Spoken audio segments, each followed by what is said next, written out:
Losing a spouse is one of the most heartbreaking experiences anyone can face.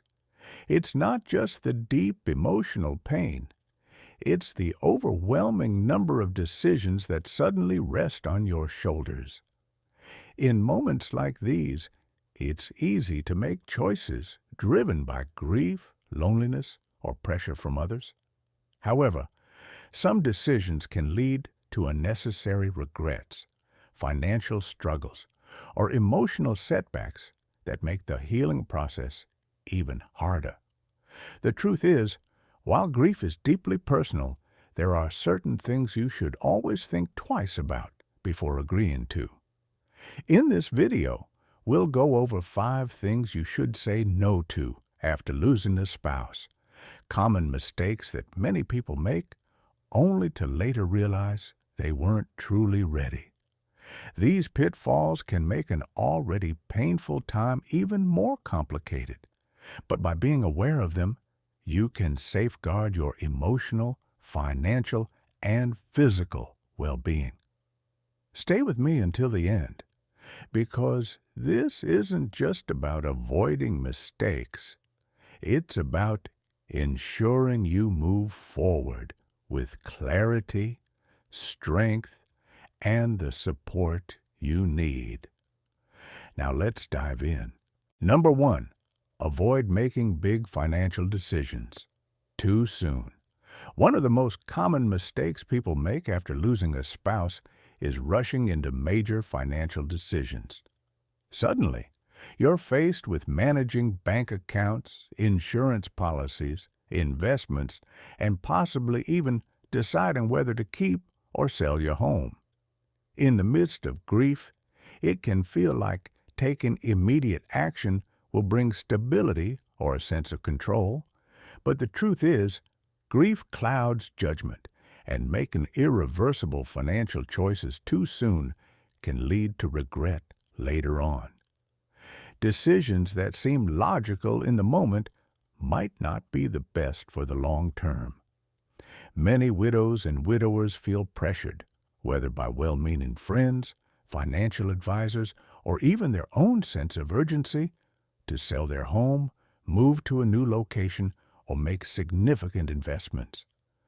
But the months following a loss should be a time of emotional adjustment, not financial risk-taking. The wisest thing you can do is pause.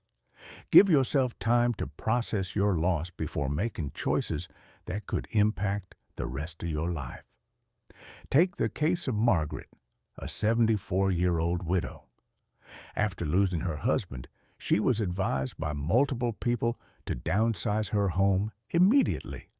On the surface, it seemed like a smart decision. Less maintenance, lower expenses, and a fresh start. So, within a few months, she sold the house she and her husband had lived in for 40 years and moved to a smaller apartment in a different town. But once the initial shock of grief subsided, she realized she had made a decision out of panic. She deeply missed her familiar surroundings, her neighbors, and the comfort of her longtime home.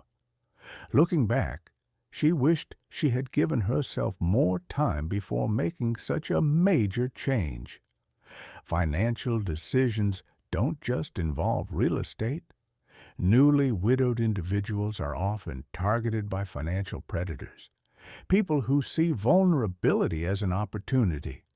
Whether it's high-pressure sales tactics, unsolicited investment opportunities, or even well-meaning but uninformed advice from friends, it's essential to be cautious. If someone is urging you to sign papers, make a large withdrawal, or invest in something quickly, take a step back. The best financial decisions are rarely made in a rush. Another common mistake is giving away money or assets too quickly.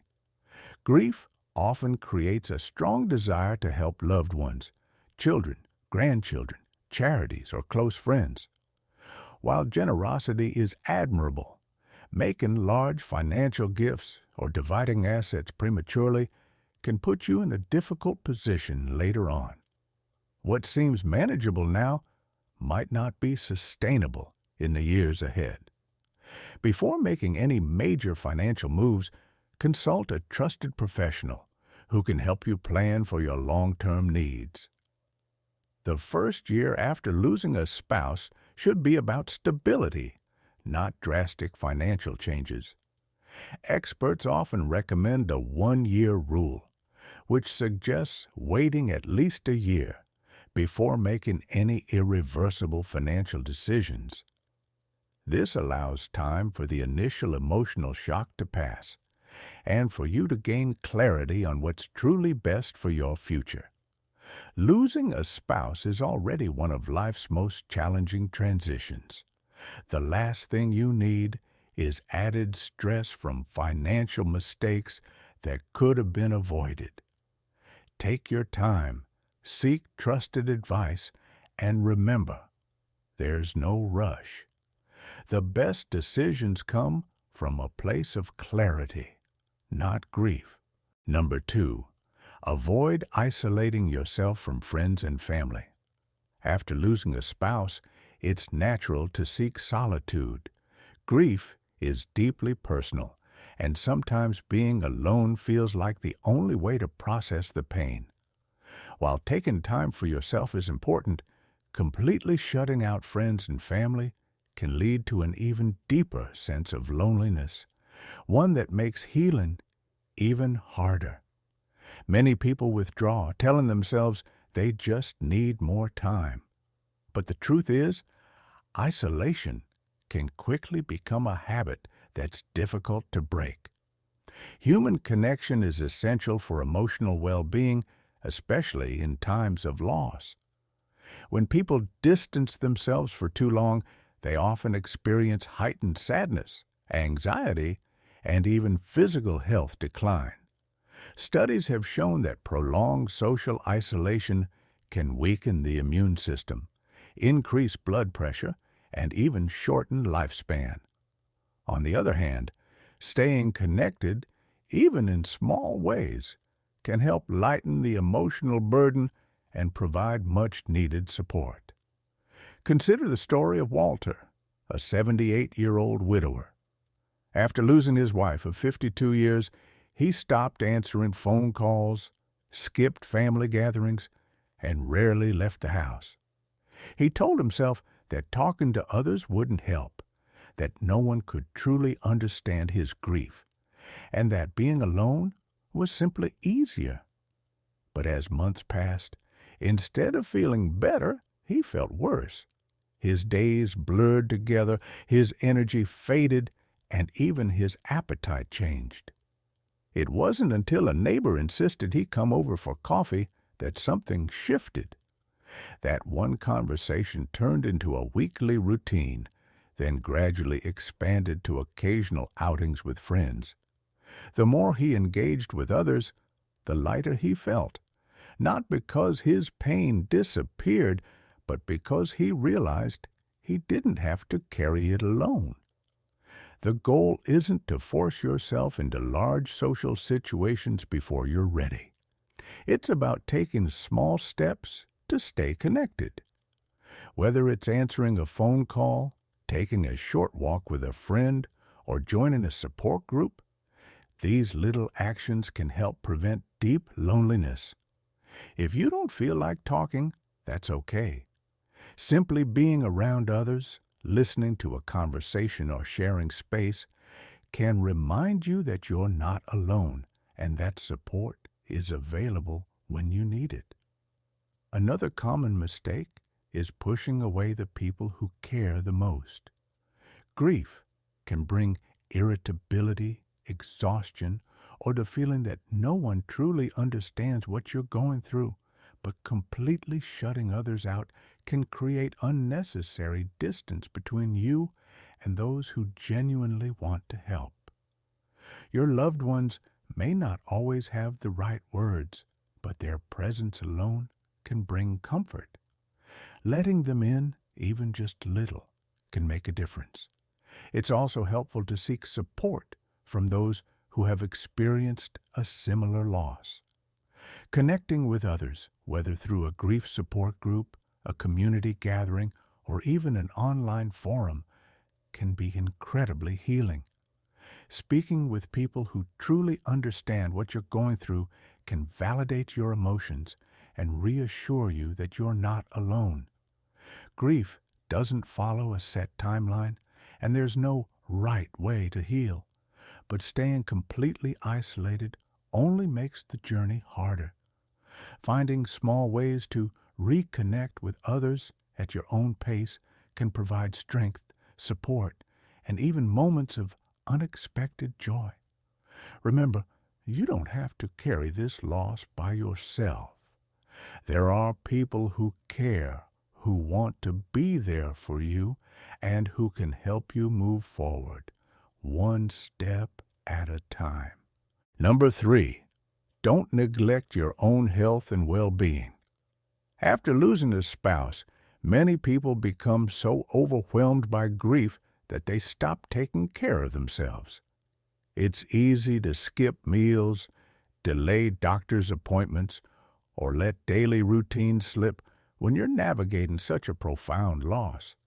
Some even feel guilty about prioritizing their health, as if focusing on their own well-being somehow diminishes their love or grief. But the truth is, neglecting your health doesn't bring you closer to the one you lost. It only makes your journey forward more difficult. Grief takes a toll on the body in ways many people don't realize. Studies show that losing a spouse increases the risk of heart problems, weakens the immune system, and can even contribute to cognitive decline. The stress of grief can lead to high blood pressure, poor sleep, and changes in appetite. Some people lose interest in eating, while others turn to unhealthy comfort foods. Over time, these changes can seriously impact both physical and mental health. The goal isn't to feel normal overnight, but to make small choices that keep your body strong as you navigate this challenging time. Consider James, an 81-year-old widower. After his wife passed, he stopped cooking for himself, telling himself he simply wasn't hungry. When he did eat, it was mostly processed, convenience foods. Within a few months, he felt weaker, had trouble sleeping, and was constantly fatigued. His daughter noticed the change and encouraged him to eat regular meals again, even if he didn't feel like it. Once he started making small adjustments, like preparing simple, nutritious foods and staying hydrated, his energy improved, his mood stabilized, and he felt better equipped to cope with his grief. Self-care isn't just about nutrition. It also includes movement, rest, and emotional well-being. Many widows and widowers stop exercising, not because they don't want to stay active, but because they no longer have their partner to do it with. However, staying physically active, even in small ways like taking a daily walk, has been shown to reduce stress, improve mood, and even promote longevity. Joining a local walking group or fitness class can provide both physical benefits and social connection, which is essential during this time. Another common mistake is neglecting medical checkups. Many widowed individuals delay doctor's visits, either because they feel overwhelmed or because they simply don't prioritize their own health. But now, more than ever, taking care of your health is critical. If you haven't been to the doctor in a while, schedule an appointment. Staying on top of routine checkups, managing existing conditions, and keeping up with medications can have a profound impact on your well-being, both physically and emotionally. Mental health is just as important as physical health. Grief can lead to depression, anxiety, and feelings of hopelessness, especially if combined with isolation. If you're struggling, don't hesitate to reach out for help. Speaking with a counselor, joining a grief support group, or even confiding in a trusted friend can provide comfort and reassurance. You don't have to navigate this alone, and seeking support isn't a sign of weakness. It's a step toward healing. Your spouse would have wanted you to take care of yourself. Honoring their memory doesn't mean neglecting your well-being. It means continuing to live in a way that allows you to find moments of peace and strength. It's okay to grieve, to take your time, and to feel the weight of loss. But in the midst of it all, remember, your health matters. You are still here, and your well-being is worth protecting. Number 4, don't rush into a new relationship. Losing a spouse creates an emotional void that can feel overwhelming. For many, the loneliness that follows is one of the hardest parts of grief, and the thought of finding companionship again may seem like the only way to cope. While there is nothing wrong with wanting connection, one of the most common mistakes widows and widowers make is jumping into a new relationship before fully processing their grief. The emotions of loss can create a deep need for comfort, but making major romantic decisions too soon can lead to confusion, heartache, and regret. Grief doesn't follow a set timeline. Everyone heals at their own pace. Some take years before even considering dating again, while others feel ready sooner. But when emotions are raw, the risk of entering a relationship for the wrong reasons is high. Many people unknowingly seek a partner not because they're truly ready, but because they are trying to replace what was lost, avoid loneliness, or escape the pain. These relationships often begin with strong emotions but lack the foundation needed for long-term success. Consider 72-year-old Barbara. Just months after losing her husband of nearly 50 years, she met someone through a friend and quickly entered a relationship. At first, it seemed like exactly what she needed: someone to talk to, share meals with, and distract her from the overwhelming loneliness. But as time passed, she realized she wasn't truly ready. The relationship moved faster than she expected, and soon she felt trapped in something that didn't feel right. Eventually, she had to step back and take time for herself. Looking back, she wished she had waited longer before making such a big decision. A new relationship should be about genuine connection, not just emotional relief. When someone has spent decades with a spouse, their habits, routines, and shared memories become deeply ingrained. Jumping into a new relationship too soon can lead to unfair comparisons, unrealistic expectations, and even feelings of guilt. Many widows and widowers struggle with conflicting emotions, wanting to move forward while feeling as though they are betraying their late spouse. These feelings are completely natural, but they need to be processed before starting something new. Another concern is vulnerability. Unfortunately, there are people who take advantage of those who are grieving, offering emotional support only to manipulate or exploit them, sometimes financially. Scammers and even well-meaning but opportunistic individuals often seek out widowed seniors, knowing they may be emotionally fragile and longing for companionship. That's why it's essential to trust your instincts and take your time. If someone pressures you to commit quickly, make financial decisions, or distance yourself from friends and family, these are major red flags. This doesn't mean avoiding love or companionship forever. Many widows and widowers do find meaningful relationships later in life, but the healthiest and most fulfilling ones happen when both individuals are truly ready. when the decision comes from a place of healing rather than desperation. Time and reflection are key. Taking the time to process grief, rediscover your personal identity, and find peace in being alone before seeking a new partner can make a world of difference. If you choose to date again, go at your own pace. Take the time to understand what you truly want in a relationship and make sure you're entering it for the right reasons. Talk with trusted friends or family about your feelings and don't feel pressured by anyone's opinions, whether they think it's too soon or that you shouldn't be alone. The decision is yours and yours alone.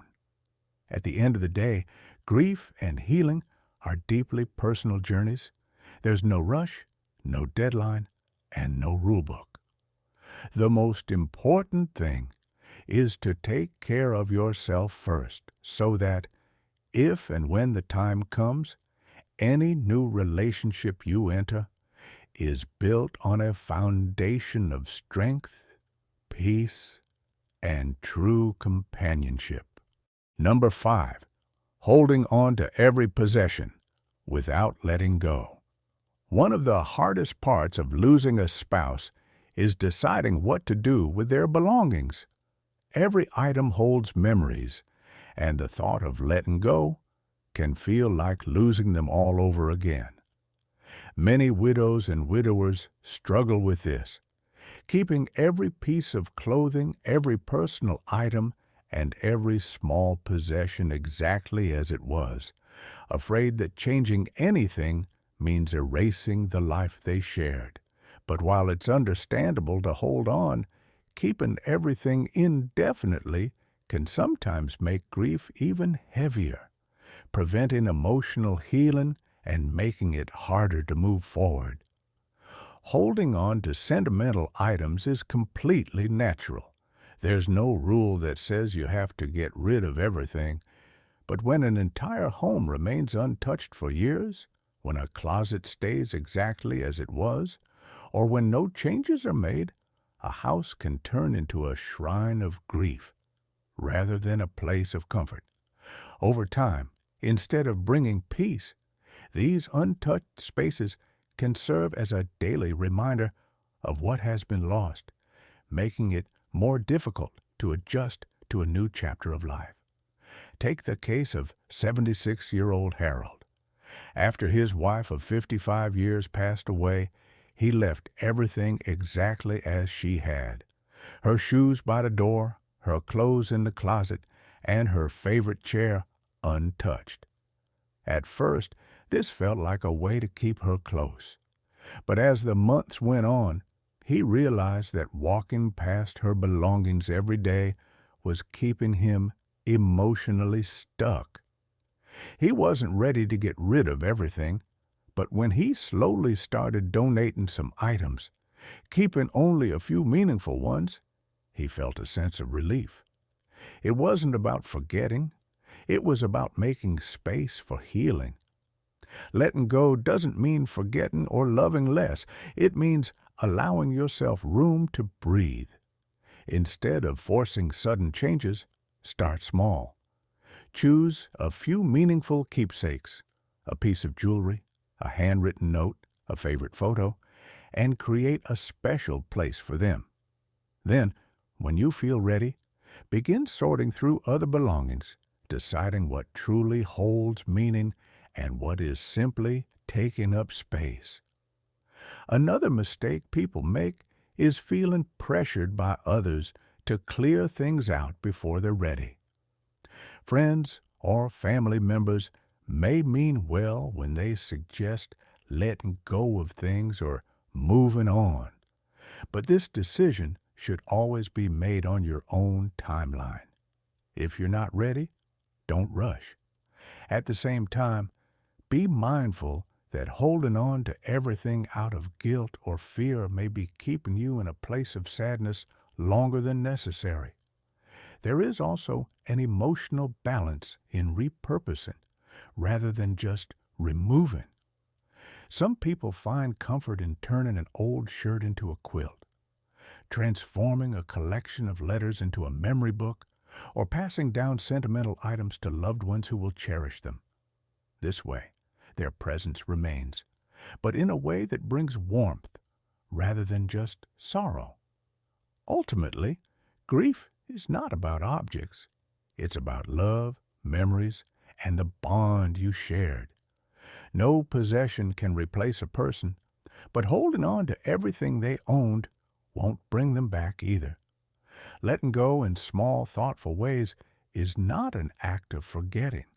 It's a step toward honoring their memory, while also making space for your own healing. Moving forward doesn't mean leaving them behind. It simply means carrying them with you in a way that allows both love and life to coexist. Final thoughts. Losing a spouse is one of life's most profound and painful experiences. It changes everything: the way you live, the way you think, and even how you see the future. But in the midst of grief, every choice you make has the power to either support or slow down your healing. That's why avoiding these 5 common mistakes, making rushed financial decisions, isolating yourself, neglecting your health, entering a new relationship too soon, and holding on to everything without allowing for change can make a real difference in how you move forward with strength and clarity. Grief doesn't follow a schedule, and there's no right or wrong way to navigate it. But one thing is certain: being mindful of these challenges can help you face this chapter of life in a way that protects both your heart and your future. Healing doesn't mean forgetting, and moving forward doesn't mean leaving your spouse behind. It means honoring their memory in a way that allows you to continue living with purpose, peace, and even moments of joy. What resonated with you the most? Which of these insights do you feel is the most important for your journey? We'd love to hear your thoughts. Leave a comment below and share one takeaway from today's video and how you plan to apply it in your life. Your voice matters, and we truly appreciate your feedback. Reading your comments inspires and motivates us to continue creating meaningful content. If you found this video helpful, please like, subscribe, and share. It helps us reach more people who may need this support. Thank you for watching, and we look forward to seeing you in the next video.